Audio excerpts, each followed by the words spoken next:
Shalom Pak Pendeta, mau tanya, apa arti perempuan akan diselamatkan karena melahirkan anak? Bagaimana dengan perempuan yang tidak bisa melahirkan anak? 1 Timotius 2 ayat 15. Terima kasih. 1 Timotius 2 ayat yang ke-15, saya bacakan ayatnya. Tetapi perempuan akan diselamatkan karena melahirkan anak, asal ia bertekun dalam iman dan kasih dan pengudusan dengan segala kesederhanaan. Nah, saudara-saudara, memang ayat ini sukar ya untuk dimengerti. Wajar jikalau saudara bertanya, kalau dikatakan bahwa perempuan akan diselamatkan karena melahirkan anak, terus bagaimana dengan perempuan yang mandul atau perempuan yang tidak pernah menikah sehingga tidak pernah melahirkan anak? Apakah mereka tidak akan diselamatkan? Nah, untuk memahami ayat ini kita mesti perhatikan konteks dari ayat ini ya. Dan karena itu ayat ini ayat 15, saya akan bacakan ayat ini dari konteksnya sejak dari ayat 11. 1 Timotius 2 mulai ayat 11 sampai ayat 15 bunyinya demikian. Seharusnya lah perempuan berdiam diri dan menerima ajaran dengan patuh. Aku tidak mengizinkan perempuan mengajar dan juga tidak mengizinkannya memerintah laki-laki. Hendaklah dia berdiam diri, karena Adam yang pertama dijadikan, kemudian barulah Hawa. Lagi pula, bukan Adam yang tergoda, melainkan perempuan itulah yang tergoda dan jatuh ke dalam dosa.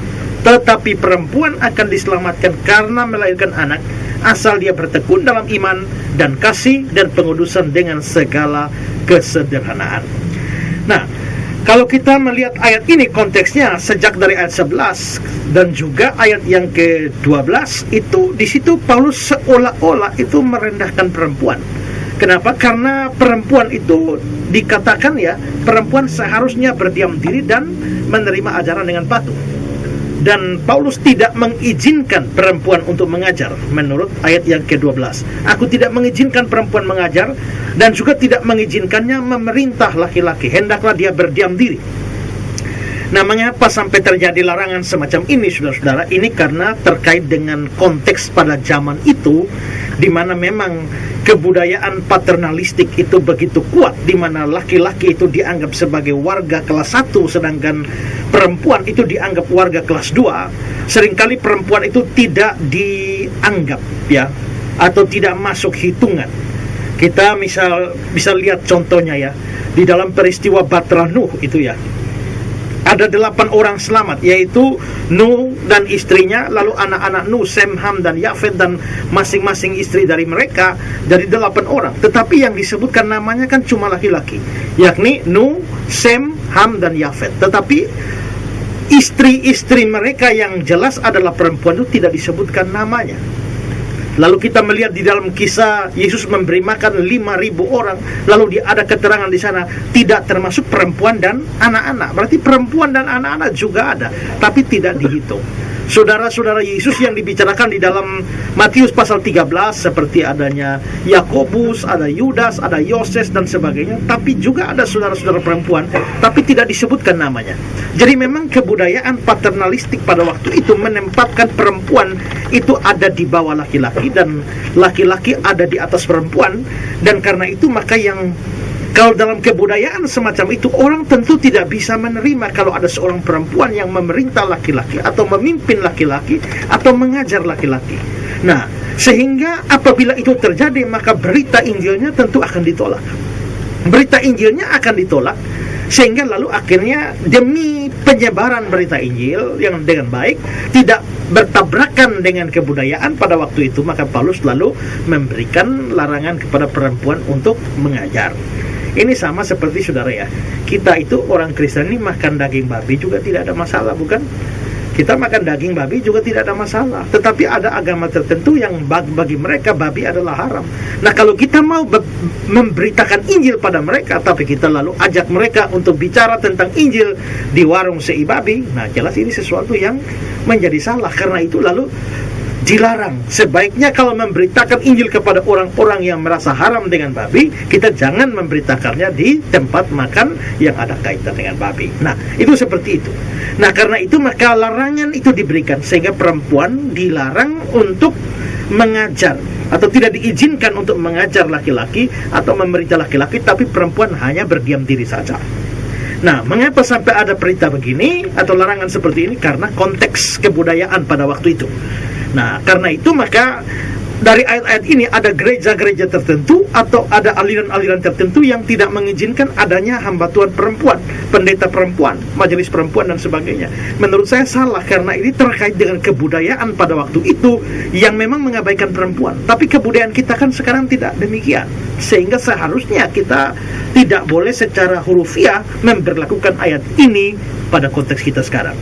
Nah, tetapi bagaimanapun juga dalam konteks pada waktu itu di mana perempuan tidak diizinkan mengajar, hanya berdiam diri, ini bisa menyebabkan perempuannya lalu akhirnya menjadi down atau menjadi merasa tidak diperlukan, tidak dianggap di dalam gereja atau terabaikan di dalam gereja. Nah, Paulus menyadari hal ini bisa saja terjadi, dan karena itu ayat yang ke-15 ini Paulus lalu melanjutkan dengan satu kalimat yang merupakan sebuah penghiburan, semacam penghiburan bagi kaum perempuan, ya, kaum perempuan, bahwa sekalipun kelihatannya mereka direndahkan di dalam ayat yang ke-11 dan ayat yang ke-12, tapi mereka tidak perlu kecewa karena adanya ayat yang ke-15 itu. Nah, sebagai argumentasi yang dibangun dari Alkitab, maka Paulus menyinggung di dalam ayat 13, karena Adam yang pertama dijadikan, kemudian baru Hawa. Lalu ayat 14, lagi pula bukan Adam yang tergoda, melainkan perempuan itulah yang tergoda dan jatuh ke dalam dosa. Nah, dari sini kelihatannya laki-lakinya ditinggikan, perempuan direndahkan. Lalu supaya perempuannya tidak merasa mereka terbuang dari gereja atau dari kerajaan Allah, maka Paulus lalu melanjutkan ayat 15, tetapi perempuan akan diselamatkan karena melahirkan anak, asal dia bertekun dalam iman dan kasih dan pengudusan dengan segala kesederhanaan.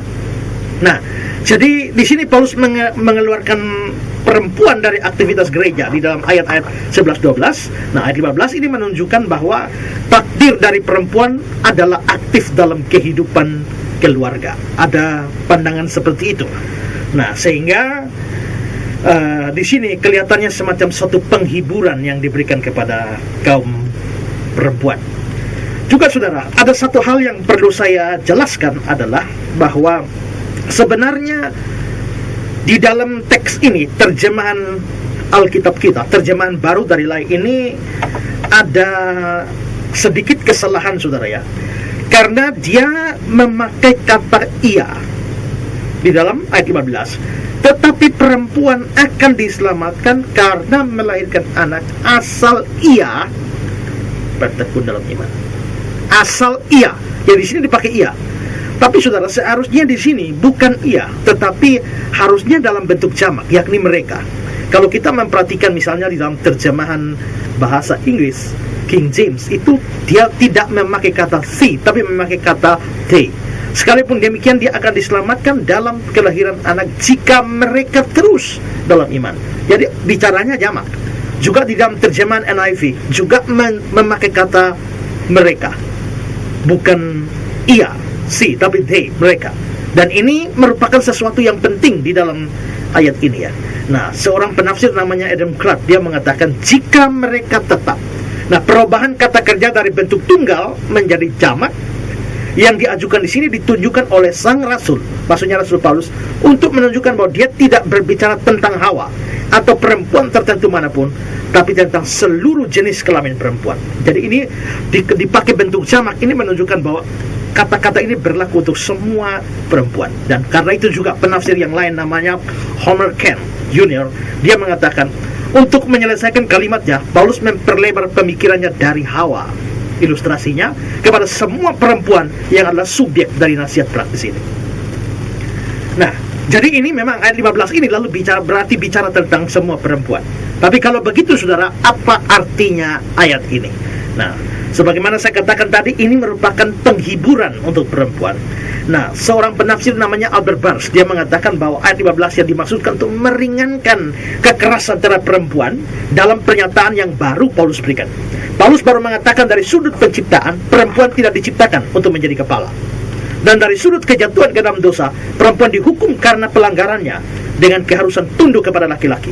Tapi Paulus tidak bermaksud untuk membuat perempuan tenggelam di dalam kesedihan, dan Paulus ingin menunjukkan bahwa perempuan tidak ditinggalkan. Karena itu dia memberikan penghiburan untuk perempuan di dalam ayat yang ke-15. Apa artinya bahwa perempuan akan diselamatkan karena melahirkan anak? Tadi saya bilang ya, ayat ini memang sukar penafsirannya, dan karena itu ada banyak penafsiran tentang ayat-ayat ini. Ada yang mengartikan bahwa seorang perempuan akan diselamatkan dengan melakukan semua kewajiban sebagai ibu. Jadi kalau dia melakukan semua kewajibannya sebagai ibu, maka dia akan diselamatkan. Dan pandangan semacam ini dipegang oleh Barclay misalnya. Barclay mengatakan ini berarti bahwa perempuan akan menemukan keselamatan bukan dalam berbicara dalam pertemuan-pertemuan jemaat, tapi dalam keibuan yang adalah mahkota dari mereka. Ada lagi yang menganggap bahwa kata yang diterjemahkan kelahiran anak atau melahirkan anak dalam bahasa Yunani adalah teknogonia. Ini sama artinya dengan pendidikan, dan menganggap artinya adalah bahwa seorang perempuan dengan mendidik anaknya dengan benar, dia bisa mendapatkan keselamatan maupun suaminya, dan bahwa kewajibannya yang benar bukan mengajar di muka umum, tetapi mendidik keluarga. Nah, ini dua penafsiran yang juga seringkali diterima. Tapi saudara, kelemahan dari dua penafsiran ini adalah kalau perempuan dalam ayat 14 itu menunjuk pada Hawa, dan karena itu dalam bahasa Inggris pakai kata ze. Tapi di dalam ayat yang ke-15 itu dipakai bentuk jamak they, dan itu menunjuk kepada semua perempuan. Tetapi juga saudara, ayat yang ke-15 itu di dalam bagian yang pertamanya ya, tapi perempuan akan diselamatkan karena melahirkan anak asal ia. Kata perempuan di dalam pembukaan ayat 15 ini jelas menunjuk kepada Hawa. Lalu nanti baru diperluas kepada semua perempuan waktu dia mengatakan atau mengganti dengan kata benda bentuk jamak, yakni mereka atau they. Nah, lalu saudara, yang berikut adalah ini juga berbau ajaran sesat ya. Karena kalau perempuan itu lalu diselamatkan karena dia seperti tadi melakukan kewajibannya sebagai ibu, atau perempuan akan diselamatkan kalau dia mendidik anak, bukankah ini selamat karena perbuatan baik? Kita diselamatkan oleh Kristus, bukan oleh apa yang kita lakukan, tapi semua karena kasih karunia di dalam Kristus. Dan karena itu penafsiran-penafsiran semacam ini menurut saya harus ditolak. Nah, kalau begitu apa artinya kata-kata ini, perempuan akan diselamatkan kalau dia melahirkan anak? Nah, ada penafsiran yang menganggap bahwa kata-kata ini mengacu kepada Kejadian pasal yang ketiga ayat yang ke-15. Di dalam Kejadian pasal 3 ayat yang ke-15 ada kata-kata demikian: Aku akan mengadakan permusuhan antara engkau dan perempuan ini. Ini omongan Allah terhadap ular ya. Aku akan mengadakan permusuhan antara engkau dan perempuan ini, antara keturunanmu dan keturunannya. Keturunannya akan meremukkan kepalamu, dan engkau akan meremukkan tumitnya. Ayat ini itu oleh para penafsir disebut sebagai Proto Evangelium, Injil yang pertama, atau The Gospel of Genesis, Injil Kejadian.